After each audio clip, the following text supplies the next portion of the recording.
Ready to hear the top 10 things I wish I'd known before having a baby? I guess you could say these are my confessions. Who am I, Usher? What's up, guys? It's Marissa here, mom and founder of Noble Baby Wellness, where I focus and specialize in everything that has to do with your infant's digestive system. Don't pay attention to my stain here. Did not really know or realize that there was a stain on the shirt, but I'm a mom and everything is pretty much stained, so I'm kind of over that whole thing now, to be very honest with you.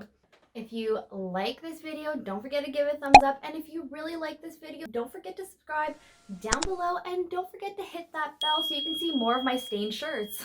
Being a first-time mom, I had no clue how to change a diaper.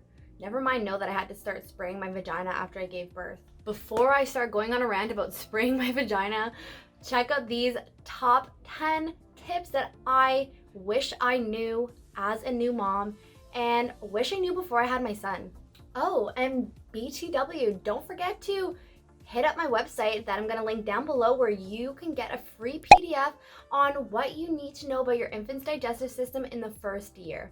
Breastfeeding is a learned technique. I wish I knew this before I gave birth to my son and even after I gave birth to him, because breastfeeding was so difficult for me. So difficult. I had so many issues trying to figure it out, producing enough milk in the first place, and nobody ever tells you how hard it is.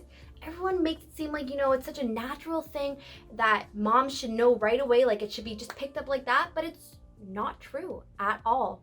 I always like to use the analogy with my clients that breastfeeding is a learned technique, so it's kind of like driving a car. You see how it's done, you watch people drive, but before you get behind the wheel, you really don't know what you're doing. You don't know the rules, you don't know the regulations of the road.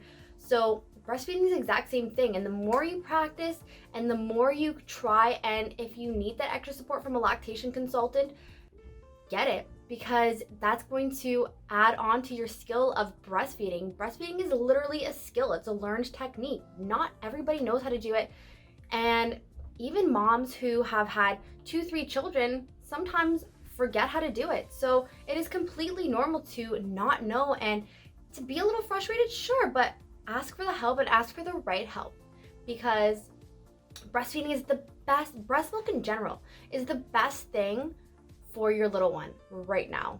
Not all formula is created equally. I want you to know that commercial brands, and I'm talking about Enfamil, Similac, Nestle, they all have high fructose corn syrup, and that is a toxic substance. It is cheap to use to sweeten the formula, so babies will want to keep drinking it. And in the process of creating high fructose corn syrup, they introduced something called caustic soda, I believe, and that is contaminated with mercury. So if you really think of it, there is a byproduct of mercury in your child's formula, in your new baby's formula. And if you want to learn more about high fructose corn syrup, I'm going to link down below Dr. Mark Hyman's many articles that he posts about high fructose corn syrup and the dangers that it has. Not to mention that corn is one of the biggest genetically modified crops in the entire world. That means they are heavily sprayed with pesticides and herbicides, and all of those pesticides, herbicides, insecticides actually end up in the formula, in the final product, which is the formula. So your little one is getting mercury, high fructose corn syrup, and genetically modified ingredients, and pesticides. I also want to throw it out there that cow's milk is not ideal for your little one's immature digestive system. They can't digest it at all, and the little bit that they actually can digest will actually cause more digestive issues for them. So the best thing that I recommend when it comes to infant formula is goat's milk based formula. It is the closest to breast milk. I will link down below all of the websites that you can find out about goat's milk formula and where you can actually purchase it. Formula-fed babies also have an increased chance of allergies because of the large molecules in formula that they cannot digest. This is exactly what happened to my son. He was formula fed. He had a ton of digestive issues that all stemmed from the commercial brands of formula that we gave him. We didn't know about the formulas at the time. When you don't know better, you don't do better. So that is how I look at it. We didn't know about the formula, and he had food allergies from consuming formula. Emotional rainbows is the only way I can describe the feelings that I went through. Some days I was so in love with this beautiful baby, this beautiful being that I created, me and my partner created. And then some days, I'm not gonna lie, I didn't even want to get out of bed because he had such bad digestive issues and he was constantly crying because of the discomfort and pain, and I just didn't want to deal with it. It was a lot. It was very overwhelming, very stressful, very frustrating because we couldn't figure out at the beginning what was causing it or what was wrong with him. And I really felt like I was the only one going through this. I didn't have any other friends who were experiencing this with their children. I actually didn't have any friends at the time who had children, so I couldn't really ask them, and I never knew about moms groups. I do want you to know that any moms who watch this video, any new moms or moms to be watching this video, please know that your emotions are valid, and it is okay to feel those emotions. It's okay to feel the rainbow of emotions. You just gave birth to a child. I wouldn't assume you feeling any other way other than an array of 1,000 different emotions. I want you to know that it's okay, and I completely feel you. You are worthy of a break. You are mom. You birthed a child. If you need a break for 5 minutes, me, I go and lock myself in the bathroom when I need a break. Take time for you. This is easier said than done, especially when you are a new mom, because your world is revolving around this new baby and keeping them alive, basically. But I want you to know that it's so important for you to take time for yourself, because the way I see it, if you're not looking after you, if you are not taking care of your needs and your health, your wellness, your emotional health and wellness, how can you expect to take care of a baby? How can you expect to do that for them and be there for them if you are not doing it for yourself? And I always use this analogy with one of my girlfriends is you put your oxygen mask on first before you help them. Every infant has an immature digestive system. That's because they relied on mom for 9 whole months to digest basically everything for them and just give them the nutrients for them to grow and thrive in the womb. So if you keep this in mind, their digestive systems are completely immature to actually break down things on their own. So when it comes to formula-fed babies, they have a really hard time breaking down formula, which causes so much damage in their digestive system, in their small intestine, and with them being born with a leaky gut, this exacerbates the leaky gut. That means it makes the situation way more worse.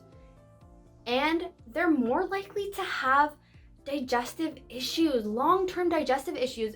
And on top of it, I need to say that they are going to be more susceptible to food sensitivities and food allergies just because of the formula, because they can't break down the dairy, the milk proteins, the soy proteins that are in commercial brands of formula.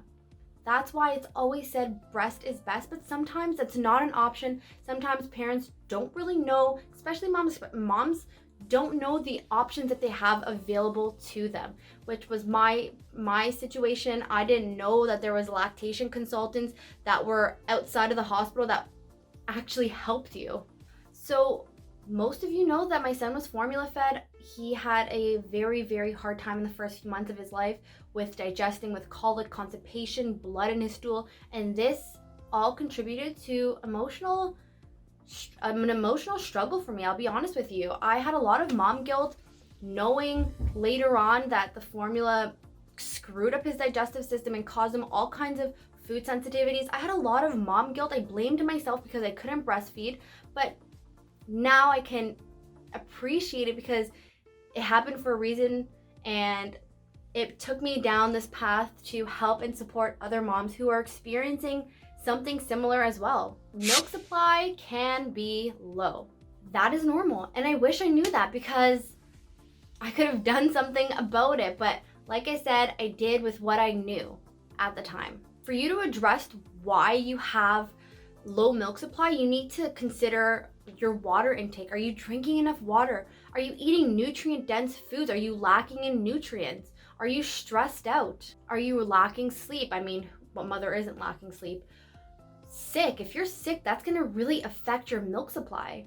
I want to throw it in there. Nutrient-dense foods. I mentioned it just a few seconds ago, but nutrient-dense foods, whole foods, not like quick, fast food. Let me eat a quick cheeseburger just to fill me up, blah, blah, blah, blah, whatever it may be. No, that's not food. You need to consume whole foods because they have a variety of nutrients that your body needs to produce milk. If you are struggling with low breast milk supply, you can increase it. But first, address those things that I just mentioned before you jump on to taking herbal supplements. Now, these herbs are 100% completely safe. They're known as galactagogues, and those help stimulate milk production. Fenugreek, blessed thistle, goat's root, and fennel are all fantastic galactagogues and actually boost your milk supply. You can take them in tincture form, you can take them in capsule form, or you can drink them as teas. This is number 8 out of the 10 things I wish I'd known before having a baby. I wish I knew what a reaction looked like. I wish I knew when I had my son what a reaction truly looked like, because I had no idea that was even possible. I didn't even know that children or infants, newborns could even have a reaction, because my doctor told me that there was no such thing, that it was impossible for an infant or a child to have a reaction to dairy or to soy or to gluten at such a young age. But I guess I'm the outlier here, and all of the other clients that I've worked with, because they all have children who reacted to milk, to eggs, to soy, to gluten, to wheat. And all of these reactions are food sensitivities. These are food allergy reactions, food sensitivity reactions. And I didn't realize that colic, constipation, diarrhea, blood in his poop, rashes all over his skin were all reactions. I had no idea. But eventually I learned that when he would have anything with dairy, he would be colicking, he would be constipated, and he would end up having blood in his poop. Then when he would consume eggs, he would get little rashes on his cheeks, just right here. That would be the only place he would get it once he had eggs. I really was hesitant in putting this one in, but it has to be said. Your doctor doesn't know everything. That was a really hard lesson to learn and to digest as a new mom, because you blindly believe and have faith that your doctor knows what they're talking about. You believe that they're telling you truth. Now, before I continue that, they don't know everything. They don't learn about nutrition in medical school. They don't learn it. So I don't blame doctors for not knowing. I blame the institutions that they are coming from who are not including that essential information about health and wellness. Nutrition is 100% the most important thing when it comes to health and wellness, because if you're eating like shit, you're gonna see it manifesting in your body. You're gonna be tired, you're gonna be weak, you're not gonna have vitality, you won't function, you won't thrive. And like I said at the beginning of my video, people do with what they know. So doctors simply don't know. They don't know. And I don't blame them. I really, truly don't blame them. But I do feel sorry for them, because people are starting to finally realize that what you put in the body affects the body. And that is a huge, mind-blowing fact. I was told by my doctor to give Liam cereal in his bottle to help him sleep longer, which is the worst advice you can ever get. You're causing way more damage to their digestive system, to their small intestine, and there's tons of studies and research backing this information up. Look for a supportive and empowering moms group. I had no idea that there was moms groups at all. I didn't even know that shit existed when I had my son. Moms groups are a safe space for you to talk and find like-minded moms. That's what it's all about, is finding like-minded moms and connecting with them. With that being said, any moms watching this video, I have a free Facebook community called The Mindful Moms, where we all just socialize and get together and empower one another, because we should. We're moms. We should unite and empower one another and each other. That's it, guys. Hope you liked this video. Don't forget to give it a like, subscribe, and don't forget to share this video with any moms to be, because this is crucial, essential information for them to know.